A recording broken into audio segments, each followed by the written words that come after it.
ভোর রাতে আজানের পূর্বে মানুষকে ডাকলে আমাদের জন্য জাগ্রত করা কি শরীয়ত সম্মত? না, মোটেই শরীয়ত সম্মত কাজ না, খুব খারাপ কথা।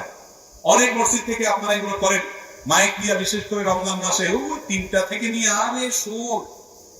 আরে ভাই, ওই সময় কেউ তাহাজ্জুদ করতে পারে, কেউ হয়তো রোজা রাখবে না, কোনো মহিলা মানুষ পিরিয়ডে গান রোজা রাখবে না, তারে আপনি ঘুম হারাম করে দিচ্ছেন। বাচ্চা কি সমস্ত দরকার কি? আজকাল অ্যালার্ম বের হয়েছে, সবাই যখন মোবাইলে রাখি উঠতে পারে। আর মাত্র 5 মিনিট বাকি আছে। বিদআত জায়েজ নাই।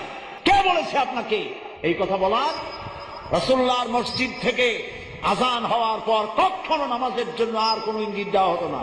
কাজী হাদিসে যা নাই আন্দাজে তা বানাবেন না, গুনাহ হবে। মসজিদের মাইকটা কেবলমাত্র আজানের জন্য। 1 নম্বর কথা, কিসের জন্য? কেবল আজানের জন্য। আজান ছাড়া অন্য কোনো জায়গায় এটা ব্যবহার হবে না। আবার আজানের আগে এবং পরে কোনো কিছু বলাকে নিষিদ্ধ, এই মাইকে কোনো কিছু বলা যাবে না। বিশেষ করে আজানের আগে আপনি যদি সেখানে দুরুদ পড়েন, গজল দেন, ইত্তকার করেন, তাহলে কি হলো? আজানের গুরুত্ব কমে গেল, আজানই আসলে গুরুত্বপূর্ণ হলো না। আবার আজানের পরেও আপনি মাইকে ইত্তকার কোনো কিছু করবেন না, তাহলে মানুষের বিভিন্ন ধরনের তার ইবাদত বা তার যে দোয়া ইত্যাদি ক্ষতিগ্রস্ত হয়।